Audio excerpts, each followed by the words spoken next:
Hello नमस्ते भाई। तो कैसे हो आप सब? उम्मीद करता हूँ कि आप सब बहुत अच्छे होंगे दोस्तों, और स्टडी भी आपकी बहुत ही ऐसी रहेगी दोस्तों। आज से हम लोग स्टार्ट किए हैं क्लास 12 का ज्योग्राफी, और ज्योग्राफी में हम लोग आज दूसरा चैप्टर पढ़ने वाले हैं जिसका नाम है प्रवास। क्या नाम है उसका? प्रवास। ठीक है, तो ज्योग्राफी का आपका दूसरा चैप्टर है जिसका नाम क्या है? प्रवास। तो आखिर ये प्रवास होता क्या है, इसको हम लोग जान लेते हैं। ठीक है, तो प्रवास आखिर होता क्या है? देखिए, एक स्थान से दूसरा स्थान पर जाना ये क्या कहलाता है? प्रवास। अगर कोई व्यक्ति एक स्थान से दूसरा स्थान पर चला जाए तो उसी को हम लोग क्या बोलते हैं? प्रवास। जैसे मैं बोलूँ, ठीक है, कि मैं से मान लो मैं बिहार से, कहाँ से? मैं बिहार से मैं चला जाऊँ, ठीक है, उत्तर प्रदेश। कहाँ? उत्तर प्रदेश। ठीक है, मैं बिहार से चला जाऊँ कहाँ? उत्तर प्रदेश। तो भाई एक स्थान से हम कहाँ चले गए? दूसरे स्थान पर चले गए ना, एक जगह से दूसरे जगह चले गए, तो इसी को तो बोलेंगे भैया प्रवास। क्या बोलेंगे?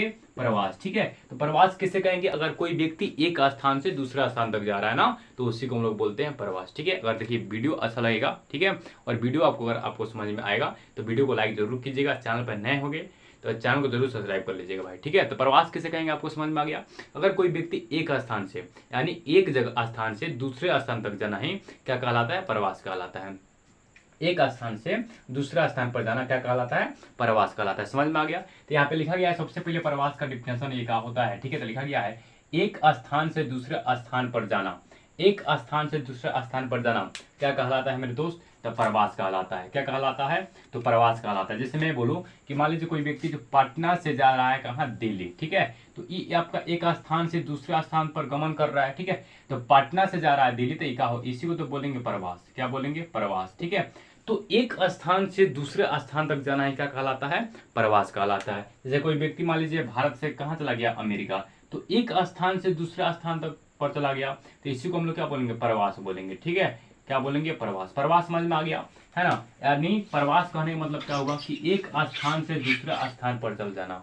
एक स्थान से दूसरे स्थान पर जाना क्या कहलाता है? प्रवास कहलाता है। प्रवास में कोई दिक्कत? कोई दिक्कत नहीं। ठीक है, अब आइए समझ लेते हैं मेरे भाई, है ना, उद्गम स्थान क्या होता है। ठीक है, उद्गम स्थान क्या होता है और गंतव्य स्थान क्या होता है, दोनों को खूब बढ़िया से समझेंगे। ठीक है, तो अगर मान लीजिए कोई व्यक्ति जो है ना, अगर कोई व्यक्ति जो है ना जिस स्थान से चलना प्रारंभ करता है ना, जिस स्थान से चलना प्रारंभ करता है तो उसी को बोलते हैं क्या बोलते हैं? उद्गम। उद्गम स्थान। ठीक है, और जहां पे वो जाता है उसको बोलते हैं गंतव्य स्थान। जैसे मैं बोलूं कि अगर मान लीजिए कोई व्यक्ति जो है ना वो पटना से जा रहा है दिल्ली। कहाँ जा रहा है? पटना से जा रहा है ना, दिल्ली जा रहा है। कहाँ जा रहा है भाई? पटना से दिल्ली जा रहा है। ठीक है, तो व्यक्ति कहाँ से चलना प्रारंभ किया है? पटना से। तो पटना जो होगा ना उद्गम स्थान हो जाएगा। क्या हो जाएगा मेरे दोस्त? उद्गम स्थान हो जाएगा। और वो कहाँ जा रहा है भाई? तो दिल्ली जा रहा है ना, तो ये गंतव्य स्थान हो जाएगा। क्या हो जाएगा? गंतव्य स्थान हो जाएगा। क्या हो जाएगा?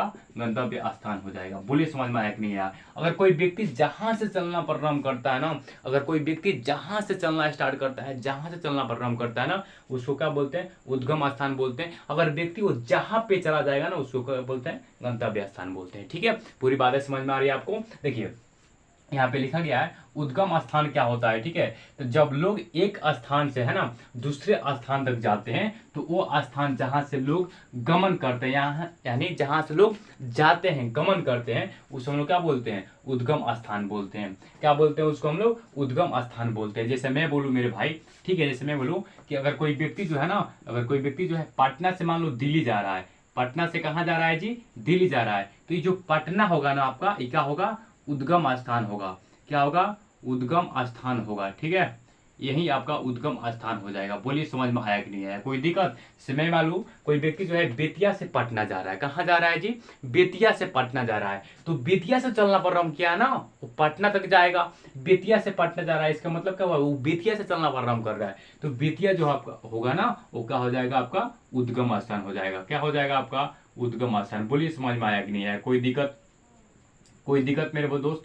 कोई दिक्कत नहीं हुआ होगा। अगर मैं बोलूं कि कोई व्यक्ति जो है मान लीजिए, कोई व्यक्ति जो है मान लीजिए, है ना, कोई व्यक्ति जो है मान लीजिए भारत से चला जा रहा है कहाँ? अमेरिका।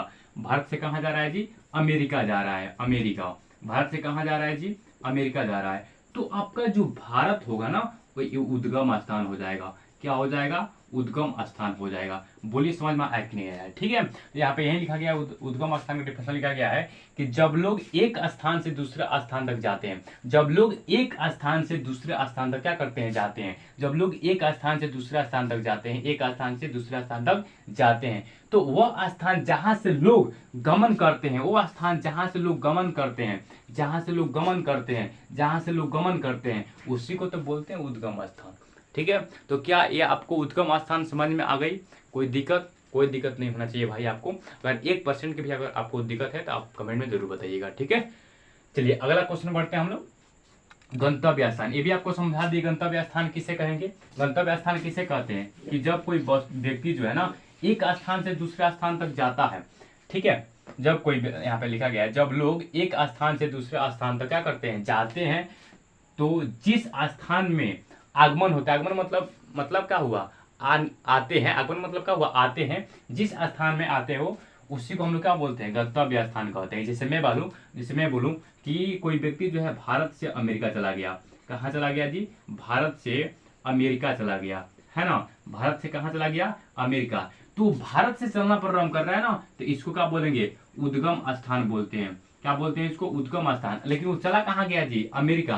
तो इसी को तो बोलते हैं गंतव्य स्थान, इसी को तो बोलते हैं गंतव्य स्थान। ठीक है, तो अगर कोई व्यक्ति जहां से चलना प्रारंभ करेगा, ठीक है, और वो जहां तक पहुंचेगा और जिस स्थान पर पहुंचेगा उसको गंतव्य स्थान कहते हैं। ठीक है, जैसे मैं मान लूं मैं बेतिया से जाऊं मोतिहारी, ठीक है, तो मैं बेतिया से कहाँ चला गया? मोतिहारी चला गया। तो मोतिहारी जो होगा आपका गंतव्य स्थान होगा और बेतिया जो होगा आपका उद्गम स्थान होगा। बोलिए समझ में आया कि नहीं यार? तो वही लिखा गया गंतव्य स्थान किसे कहते हैं, जब लोग एक स्थान से दूसरे स्थान तक जाते हैं, तो जिस स्थान में आगमन करते हैं उसे हम लोग क्या बोलते हैं, गंतव्य स्थान कहते हैं। जैसे मान लीजिए कोई व्यक्ति जो है पटना से जा रहा है, कहाँ? पटना से जा रहा है दिल्ली। पटना से कहाँ जा रहा है जी? दिल्ली। तो दिल्ली जो होगा आपका क्या होगा बताओ? गंतव्य स्थान होगा। क्या होगा? ये होगा आपका गंतव्य स्थान होगा, गंतव्य स्थान होगा। बातें समझ में आ गई? अगर कोई व्यक्ति जो है ना बेतिया से जा रहा है पटना, बेतिया से कहाँ जा रहा है जी? पटना जा रहा है, तो पटना जो होगा आपका गंतव्य स्थान हो जाएगा। क्या हो जाएगा? गंतव्य स्थान हो जाएगा। ठीक है, गंतव्य स्थान हो जाएगा। बोलिए समझ में आएगा नहीं आया? तो आप इस तरह से इसको लिख लेंगे, कोई दिक्कत। अगर आप 2 नंबर में क्वेश्चन पूछे तो आपको बता भी देना। आगे बढ़ेंगे तो यहाँ पे लिखा गया है नेक्स्ट टॉपिक कि भारत की जनगणना में है ना प्रवास गणना 2 आधारों पर की जाती है। पहला क्या है? जन्म का स्थान के आधार पर, दूसरा निवास का स्थान के आधार पर। कहने मतलब यह है कि देखिए जन्म का स्थान का आधार कहने का मतलब क्या हो कि बहुत ऐसे लोग होते हैं ना, ये हमारे देश में, भारत में बहुत ऐसे लोग होते हैं जिनका जन्म तो कहीं और हुआ है। ठीक है, जिनका जन्म कहीं और हुआ है और वो कहीं और जाके क्या करते हैं, बस जाते हैं। ठीक है, जन्म कहीं और होता है और वो कहीं और जाके बस जाते हैं। ठीक है, और दूसरा होता है आपका निवास का स्थान, यानी हर एक साल वो अपने जो है ना निवास यानी घर जो है बदलते रहते हैं। कभी मान लीजिए कभी बिहार में रहेंगे तो कभी उत्तर प्रदेश में रहेंगे, तो कभी यहाँ पे रहेंगे तो कभी वहाँ पे रहेंगे। मतलब हर एक साल जो है अपना क्या करते हैं वो निवास, हर एक निवास जो है अपना बदलते रहते हैं, तो उसको निवास का स्थान कहा जाता है। ठीक है, तो इसके बारे में हम लोग पढ़ेंगे। ये आपको अभी 3 प्रवास, उद्गम स्थान और गंतव्य, ये तीनों आपको समझ में आ गया होगा। तो एक बार इसका स्क्रीनशॉट लीजिए, हम लोग अगला टॉपिक की ओर बढ़े। फिर चलिए दोस्तों, तो हम लोग अगला टॉपिक की ओर बढ़ते हैं और अगला टॉपिक क्या हम लोग आइए उसको समझते हैं। तो अगला टॉपिक हम लोग का ये है, ठीक है, यहाँ पे लिखा गया है यदि जन्म का स्थान गणना के स्थान से भिन्न है, यदि जन्म का स्थान गणना का स्थान से क्या है, भिन्न है, अलग है ना, तो उसे जीवन पर्यंत प्रवासी के रूप के नाम से जाना जाता है, कि जीवन पर्यंत प्रवासी के नाम से जाना जाता है। कहने का मतलब यह है कि अगर कोई व्यक्ति जो है ना, अरे यार बिरनी थी डरा गए हम, ठीक है, अगर कोई व्यक्ति जो है ना, ठीक है, वो जन्म कहीं और लिया है, ठीक है, और रह कहीं और रहा है, ठीक है, जैसे मैं मान लूँ कि मैं अपने गांव में जन्म ले लिया, ठीक है, और मैं जाकर दिल्ली रहूँ, पटना रहूँ, बिहार रहूँ, मतलब दिल्ली रहूँ, पटना रहूँ, ठीक है, उत्तर प्रदेश में रहूँ, मतलब जन्म कहीं, अगर कोई व्यक्ति जन्म कहीं और ले लिया है, ठीक है, और रह कहीं और रहा है, ठीक है, तो उसको हम लोग बोलते हैं जीवन पर्यंत प्रवासी। क्या बोलते हैं उसको? जीवन पर्यंत प्रवासी। ठीक है, कि अगर क्वेश्चन पूछा जा सकता है कि अगर कोई व्यक्ति जो है जन्म कहीं और लिया है और वो आप रह कहीं और रहा है तो उसको हम लोग किस नाम से जानते हैं? तो उसको जो हम लोग है ना जीवन पर्यंत प्रवासी के नाम से हम लोग क्या करते हैं, उसको जानते हैं। बातें समझ में आ गई? चलिए आगे बढ़ते हैं। देखिए 2001 के जनगणना के अनुसार, जब 2001 में जनगणना हुआ था, ठीक है, तो उसमें 30 क्या बोलते हैं ना 30.7 करोड़ लोग ऐसे थे, ठीक है ना, यानी 30% लोग ऐसे थे जो प्रवासी अपने जन्म स्थान से अलग रहते थे। कहने का मतलब ये है कि जब 2001 में जनगणना हुआ था ना, तो 2001 में जब जनगणना हुआ था मेरे दोस्त, तो उस समय 30.7 करोड़ लोग यानी 30% लोग ऐसे थे, ठीक है ना, जो जन्म कहीं और लिए थे और रह कहीं और रहे थे। ठीक है, बात समझ में आ गई?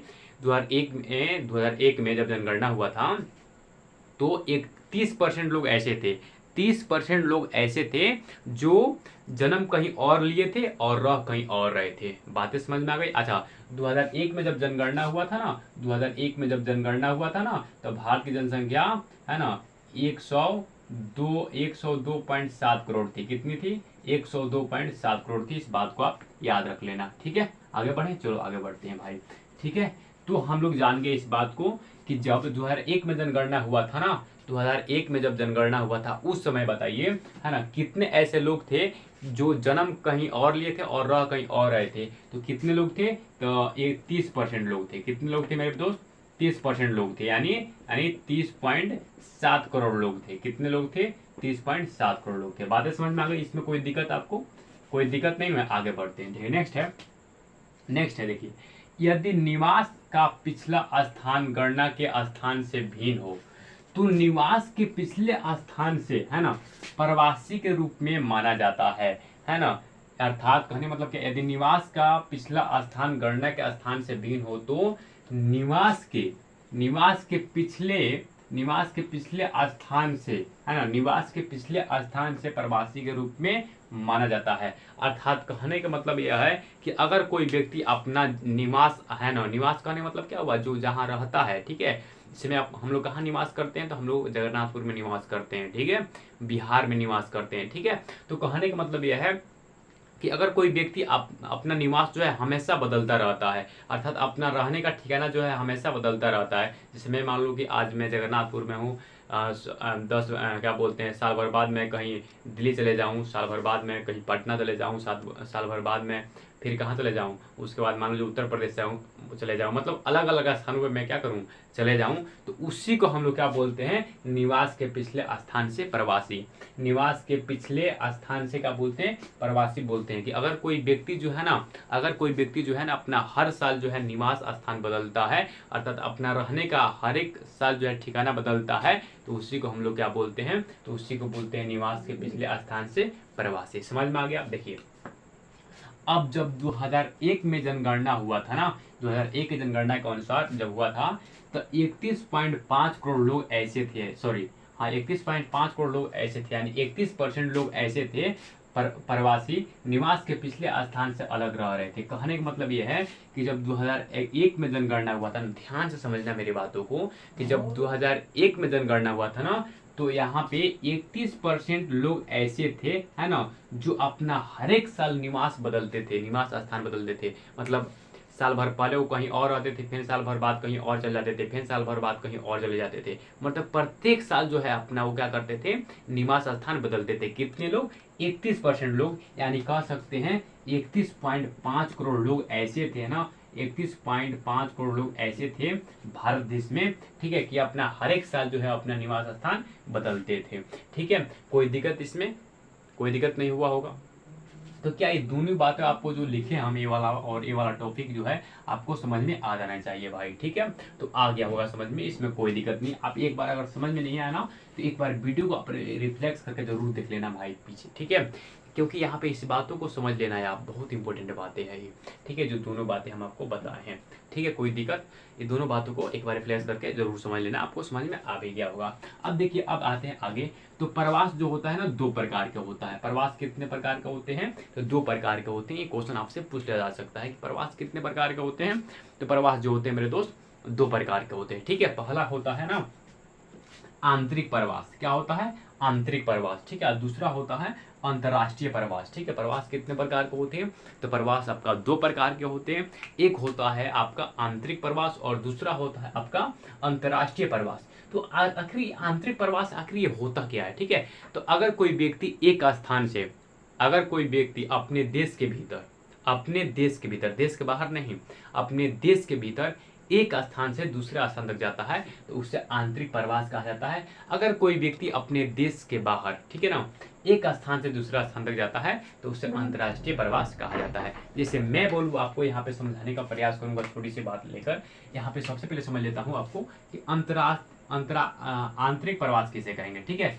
लिखा गया है यहाँ पे देश के भीतर, कहाँ? देश के भीतर एक जगह से दूसरे जगह जाना आंतरिक प्रवास कहलाता है ना। देश के भीतर एक जगह से, मेरे दोस्त, देश के भीतर एक जगह से दूसरे जगह तक जाना क्या कहलाता है? आंतरिक प्रवास कहलाता है मेरे दोस्त। जैसे मैं बोलूँ यहाँ पे कि अगर कोई व्यक्ति बेतिया से जा रहा है दिल्ली, तो बेतिया से दिल्ली जा रहा है ना, तो बेतिया और दिल्ली हमारे देश के भीतर ही है। बेतिया और दिल्ली हमारे देश के अंदर है कि नहीं है? तो अगर कोई व्यक्ति बेतिया से दिल्ली जा रहा है ना, तो इसको हम लोग बोलेंगे आंतरिक प्रवास। क्या बोलेंगे? आंतरिक प्रवास बोलेंगे। ऐसे कॉपी में बनाकर लिख लेना, ठीक है। क्योंकि यहाँ पे हम देख रहे हैं ना कि कोई भी व्यक्ति यानी बेतिया से दिल्ली जा रहा है तो क्या ये अपने देश के भीतर ही जा रहा है। ठीक है। जैसे अगर कोई व्यक्ति दिल्ली से पटना चला जाए, तो दिल्ली और पटना कहाँ है? तो हमारे ही देश में है ना, तो अपने ही देश में जा रहा है वो व्यक्ति, तो इसको हम लोग क्या बोलेंगे? इसको हम लोग बोलेंगे आंतरिक प्रवास। क्या बोलेंगे मेरे दोस्त? आंतरिक प्रवास। ध्यान से समझना, इस बातों को आपको पूरी तरह से समझ में आ जानी चाहिए। ठीक है। कोई दिक्कत नहीं होनी चाहिए आपको। क्या इसमें कोई दिक्कत है आपको? नहीं नो। आगे बढ़ेंगे। अब नेक्स्ट है अंतर्राष्ट्रीय प्रवास। आखिर ये होता क्या है? ठीक है। तो एक देश से दूसरे देश में जाना अंतर्राष्ट्रीय प्रवास कहलाता है। अगर कोई व्यक्ति जो है एक देश से, है ना, एक देश से वो दूसरे देश में जा रहा है तो उसको अंतर्राष्ट्रीय प्रवास हम लोग कहते हैं। जैसे मैं बोलूँ कि अगर कोई व्यक्ति जो है पाकिस्तान से मान लो कहाँ जा रहा है? भारत जा रहा है ना, तो पाकिस्तान एक देश हो गया और भारत एक देश हो गया, तो एक देश से दूसरे देश में जा रहा है तो इसी को हम लोग बोलेंगे अंतर्राष्ट्रीय प्रवास बोलेंगे। क्या बोलेंगे मेरे दोस्त? अंतर्राष्ट्रीय प्रवास बोलेंगे। ठीक है। अगर कोई व्यक्ति मान लो यहाँ पे अमेरिका से कहाँ चल जा रहा है? भारत जा रहा है, तो अमेरिका एक देश हो गया, भारत एक देश हो गया, तो एक देश से दूसरे देश जा रहा है तो इसको बोलेंगे अंतर्राष्ट्रीय प्रवास। क्या बोलेंगे इसको? अंतर्राष्ट्रीय प्रवास। तो क्या ये बातें आपको जो बोर्ड पे लिखी गई है पूरी समझ में आ गई? ठीक है। तो पूछ सकते हैं प्रवास कितने प्रकार के होते हैं? प्रवास दो प्रकार के होते हैं। एक होता है आंतरिक प्रवास, दूसरा होता है अंतर्राष्ट्रीय प्रवास। आंतरिक प्रवास क्या होता है मेरे दोस्त? तो अगर कोई व्यक्ति अपने देश के भीतर एक स्थान से दूसरे स्थान तक जाता है तो उसे आंतरिक प्रवास कहते हैं। और अंतर्राष्ट्रीय प्रवास क्या होता है? तो अगर कोई व्यक्ति एक देश से दूसरे देश में जाता है तो उसे हम लोग अंतर्राष्ट्रीय प्रवास कहते हैं। ठीक है। तो क्या ये पूरी बातें अगर आपको समझ में आ गई तो एक बार इसका स्क्रीनशॉट लीजिए। ठीक है। और हम चाहते तो देखो, अगर हम चाहते मेरे भाई ना, तो एक ही वीडियो में इस पूरे चैप्टर को हम एंड कर देते, लेकिन वीडियो हो जाएगा लॉन्ग, लगभग 1 आवर का वीडियो हो जाएगा, 1 घंटा का वीडियो हो जाएगा, तो ज़्यादा वीडियो लॉन्ग करने की ज़रूरत है नहीं। ठीक है। तो एक और नेक्स्ट टॉपिक लिखूंगा, उसके बाद इस वीडियो को यहीं पे एंड कर देंगे। इसका एक और लेक्चर आएगा, सेकेंड लेक्चर, और उसमें पूरी तरह से वीडियो चैप्टर जो है आपका खत्म हो जाएगा। ठीक है। तो आप एक बार इसका स्क्रीनशॉट लीजिए, हम लोग आगे की ओर बढ़े। और बढ़ते अगला टॉपिक क्या है कि यहाँ पे लिखा गया आंतरिक प्रवास की 4 धाराएं हैं। अर्थात कहने मतलब है आंतरिक प्रवास कितने प्रकार के होते हैं मेरे दोस्त? आंतरिक प्रवास 4 प्रकार के होते हैं, याद रखना। आंतरिक प्रवास कितने प्रकार के होते हैं बता दो? आंतरिक प्रवास जो होता है ना 4 प्रकार के होते हैं। कितने प्रकार के होते हैं? 4 प्रकार के होते हैं। ठीक है। पहला क्या है? पहला क्या होता है? ग्रामीण से ग्रामीण। क्या होता है? ग्रामीण से ग्रामीण। ठीक है। तो ग्रामीण से ग्रामीण क्या होता है? जब कोई व्यक्ति है ना, जब कोई व्यक्ति गाँव से गाँव में ही जाता है, गांव से गांव में ही चला जाता है, तो उसे हम लोग क्या बोलते हैं? ग्रामीण से ग्रामीण। क्या बोलते हैं उसको? ग्रामीण से ग्रामीण प्रवास बोलते हैं। ठीक है। और जब कोई व्यक्ति ग्रामीण से, है ना, नगरी में जाता है, नगरी का मतलब क्या हुआ? शहर। नगरी का मतलब क्या होता है जी? शहर होता है। ठीक है। तो जब कोई व्यक्ति, है ना, गाँव से शहर में चला जाता है, जब कोई व्यक्ति गाँव से शहर में चला जाता है तो उसे हम लोग बोलते हैं ग्रामीण से नगरीय प्रवास। ठीक है। अगर कोई व्यक्ति, है ना, नगरी से नगरी यानी शहर से शहर में जाता है, ठीक है, तो उसे हम लोग बोलते हैं, उसे हम लोग क्या बोलते हैं? नगरीय से नगरीय प्रवास। ठीक है। अगर कोई व्यक्ति, है ना, शहर से गांव में चला आता है तो उसे हम लोग क्या बोलते हैं? अगर कोई व्यक्ति शहर से गांव में आता है तो उसे क्या बोलते हैं, नगरीय से ग्रामीण प्रवास। ठीक है, फिर से देखना, अगर कोई व्यक्ति गांव से गांव में चला जाता है तो उसे बोलते हैं ग्रामीण से ग्रामीण प्रवास। अगर कोई व्यक्ति गांव से शहर में चला जाता है तो उसे बोलते हैं ग्रामीण से नगरीय प्रवास। अगर कोई व्यक्ति शहर से शहर में चला जाता है तो उसे बोलते हैं नगरीय से नगरीय प्रवास। अगर कोई व्यक्ति शहर से गांव में चला आता है तो उसे बोलते हैं नगरीय से ग्रामीण प्रवास। ठीक है, और ये दोनों जो है आपके लिए देखिए, ग्रामीण से ग्रामीण प्रवास, जब कोई व्यक्ति गांव से गांव में ही जाता है तो गांव से गांव में अधिक कौन जाता है, तो अधिक जाती है महिला। कौन जाती है, महिला। देखिए जिनका शादी हो जाता है ना, जिनका शादी होता है तो बहुत ऐसे महिला का शादी गांव से गांव में ही होता है। नहीं समझे बात को, मतलब ई गांव से वो गांव में, ई गांव से वो गांव में होता है। ठीक है, शहर में तो होता नहीं है, तो ज़्यादातर इसमें महिला आती है। और ग्रामीण से नगरीय यानी ग्रामीण से शहर में ज़्यादा कौन जाते हैं, तो पुरुष जाता है लोग। कौन, पुरुष जाता है लोग, पुरुष। क्यों पुरुष जाता है लोग, क्योंकि यहाँ पे देखिए गांव से शहर ज़्यादा पुरुष क्यों जाता है, अपना रोजगार के लिए, कमाने के लिए। कमाने के लिए आप देखिएगा ना, तो गांव से ज़्यादा कौन जाता है जी, पुरुष जाता है। ठीक है, बात है आपको समझ में आ गई। ठीक है, अब यहाँ पे लिखा गया है, देखना ध्यान देना, पुरुष आर्थिक कारण से ग्राम से नगर में सर्वाधिक है। कहने का मतलब यह है, पुरुष जो है ना आर्थिक कारण से यानी रोजगार की वजह से है ना, गांव से जो है, गांव से नगर में अधिक जाता है। बात समझ में, सर्वाधिक मतलब क्या हुआ, अधिक जाता है। ठीक है, नेक्स्ट है, महिलाएं विवाह के कारण, किसके कारण, विवाह के कारण ग्राम से ग्राम में अधिक जाती है। महिलाएं जो है विवाह के कारण ग्राम से ग्राम में अधिक जाती है, चाहे अधिक है। ठीक है, और लिखा गया है नेक्स्ट, 2001 के जनगणना के अनुसार है ना 31.8 करोड़ प्रवासी में से, है ना 2001 में जब जनगणना हुआ था तो कितने प्रवासी थे, 31.8 करोड़। ठीक है, इसमें से 9.8 करोड़ प्रवासी जो है ना पिछले 10 वर्षों में अपना निवास स्थान बदल लिए। कहने का मतलब यह है कि 2001 में जब जनगणना हुआ था तो कुल कितने प्रवासी लोग थे, 31.8 करोड़। इसमें से 9.8 करोड़ लोग ऐसे हैं जो अपना निवास स्थान जो है क्या कर लिए हैं, 10 वर्षों में 9.8 करोड़ लोग जो है अपना निवास स्थान बदल लिए हैं। तो ये रहा। ठीक है, बाकी सब जो टॉपिक बच गया है उसको हम लोग पार्ट 2 वीडियो में देख लेंगे। बाकी जो भी टॉपिक बचा उसको हम लोग पार्ट 2 वीडियो में देखेंगे। ठीक है, और देखो मेरा कहने का मतलब क्या है, एक उद्देश्य है। ठीक है, कि आप एक मेरा बात मानो कि आप क्वेश्चन बैंक ले लो। ठीक है, क्वेश्चन बैंक और क्वेश्चन बैंक लेने को क्या करो कि आप एक कॉपी बना लो। ठीक है, हिस्ट्री का अलग बना लो, ज्योग्राफी का अलग बना लो, और क्या बोलते हैं होम साइंस का अलग बना लो, पॉलिटिकल का अलग बना लो, जो भी आपका सब्जेक्ट है उसको अलग बना लीजिए। और उसका प्रत्येक सब्जेक्टिव क्वेश्चन 2 मार्क्स वाला लिख दीजिए, उसके बाद 5 नंबर वाला लिखिए। ठीक है, और उसको याद कीजिए। ठीक है, बाकी सब पार्ट 2 वीडियो में देखेंगे। ठीक है, मिलते हैं नेक्स्ट वीडियो में, तब तक के लिए थैंक यू, जय हिंद भाई।